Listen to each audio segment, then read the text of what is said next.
Hey, good morning, everybody. How about this? You can see me, maybe up a little too close. I'll have to adjust the zoom. Everything kind of went haywire when we unplugged stuff, okay. Full disclosure, we unplugged the keyboard because the cats like to lay on it. So that has screwed Tom up before. So we have to do that if we're traveling or something like that. So if I'm not here to monitor things. But man, what a day out there. 79 degrees, 73 on the dew point. It's nice and warm and humid. We have some scattered rain in the forecast, but I think today's pretty tame compared to what we're about to see over the next couple of days. But we have great news coming after that. And it includes something in this. I didn't even look at the last day this happened, but yeah, we have 50s in the 7-day forecast. Not for highs, of course, but for lows. Here is your look at Toledo Bend right now. Got a boat out there fishing, got cars on the bridge. Everything looks tranquil and fun. 80 over 75 out there with just a really no breeze actually showing up right now. So the system that we've been dealing with the last several days has kind of drifted down the Texas coast. So it actually drifted kind of southwest as opposed to just marinating out over the Gulf. So no chance for development here.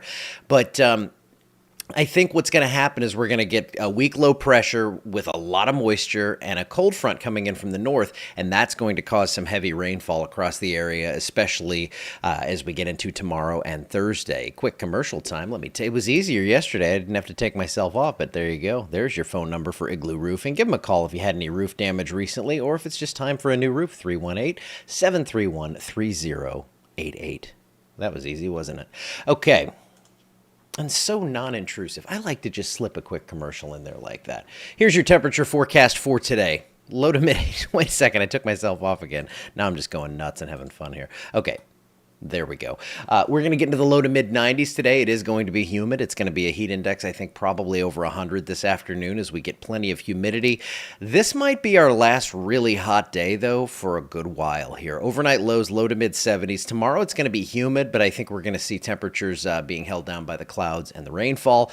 93-ish on that forecast high today. We're going to see a few scattered storms. And here's your overall setup as we get into Wednesday. Lots of green, lots of moisture. You can see how these trajectories are coming in across Florida. They're coming in from the south there in Texas or near Texas, and that convergence of the moisture kind of meets up overhead. Then you get a cold front that comes in from the north to focus that, and you get that weak low pressure coming up. We got a lot of players here on the field, and it looks like they are going to combine to bring some heavy rainfall. In fact, we have a risk for some excessive rain. I'll show you that in a second. Here is kind of a general idea of what we're expecting. This is the Barron model I'm using today. It gives me the best representation of what's going on. So I have left the HRRR here for a day, maybe a day or two.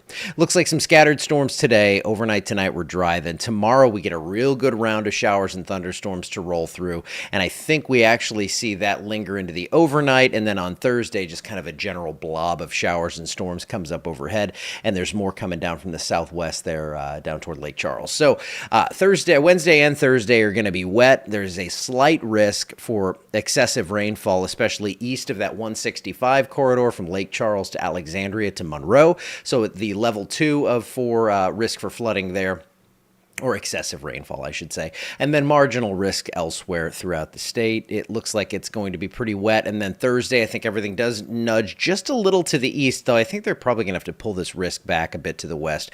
The heaviest rain is going to center up across Mississippi and southeast Louisiana, but we're still going to see some pretty solid numbers across our area. And all that said, we're not really going to see much of a severe threat. So there is no official threat today or tomorrow or the next day for severe weather, but we do have that heavy rain in the forecast. 5+ inches, Homa, New Orleans. Looks like they're going to get hammered by this one. 1 to 3 inches of rain up this way. Yes, we could see some higher totals, and some of the high resolution models are bearing that out. So we're going to watch it carefully, as I could see flood watches, possibly especially over southeast Louisiana. And it's all because of this thing in the Gulf that's lighting up once again down to our southwest, a little further removed even than yesterday here. So I think we're just going to see some scattered storms out there, isolated storms, about a 30% coverage on that today. And here's your system that couldn't out here in the Caribbean. This thing continues to chug along. We can still track it, but still only a 40% chance for development. And what I actually think is going to happen here, and let me just get it to where I can show you. There you go. I think we're going to see the arrow. There we go. I think we're going to see, this is the system we're tracking right here south of the Dominican Republic. I think once it gets across the Yucatan Channel, Yucatan Peninsula, we're actually going to see this thing come out here into the southern Bay of Campeche, and it's probably going to just kind of sit there and fester as an area of lower pressure for a few days. And then what could possibly happen is this could get drawn to the north as it starts to try and develop. Now, it could be nothing, could be like what we're seeing now with just some rain moving up, or this could develop into a tropical system. It's why we still have that 40% attached to it. And that thing, once it gets out here, that's when we really start to watch it. And that's still 4 or 5 days away. So I'm not concerned just yet, but it is something that is on my radar. Yeah, I said it. So here's your tropical areas of interest. We have 3. These 2 out here, if they develop, they're going to move on toward the northeast or northwest, and I don't think we're going to actually see any impact locally. So coming over this way, this is the one that we've been watching here. And, you know, I showed you this thing was right out here around the Dominican. Quit running away from me. It's not going to show any signs of development until it gets out into this area. So you can kind of see, yes, the disturbance is out here, but at least until this thing gets like north of Honduras, Guatemala, that area, we're not going to see development. And then, of course, as it comes over land, that's going to slow the process. And I don't get concerned until we get out here. If we start to see a quick development out that way, then things could become a bit more interesting locally, but for right now, we are not terribly concerned about anything. In fact, it doesn't show up in our 7-day forecast, but what does show up in our 7-day forecast? Lots of rain Wednesday and Thursday, 1 to 3 inches widespread. Everyone's going to see rain out of this. Everything kind of shuts down on Friday. We may see a few morning storms lingering, but look at that weekend. I mean, come on, you got to get out and do something.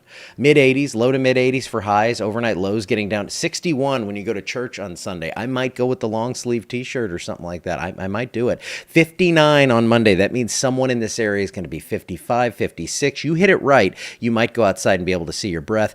84 degrees on Monday. So it is going to be what I would call a taste of fall locally. And I don't think anyone would disagree. And yes, I will allow it. I would allow it if it was 105 degrees, just so we're clear. But I will allow you to make gumbo this weekend. So near normal temperatures, near climatological averages for the middle of September here. We're going to be probably close to 90. Nothing overly over the top crazy on the heat or anything like that, September 11th through the 17th. And then your precip is going to depend on what goes on down in the Bay of Campeche, Gulf of Mexico. And if that heads this way, yes, we'll be well above normal. If not, I don't foresee much in the way of rain. But it is kind of we're just kind of straddling that line right now because it all depends on that tropical system, and we can't give you details on that just yet because we don't know them. Okay, I'm going to get out of here. I hope you have a wonderful Tuesday. I'll see you back here tomorrow, and if I see any real coherent signal or change to this tropical forecast, I'll let you know. But as of now, I would say we're looking probably about 8 to 10 days out. If something were to happen, probably mid to late next week. But right now, again, we're not concerned. We're not too worried, and there's nothing out there that is imminent. All right, I'll see you back here on Wednesday.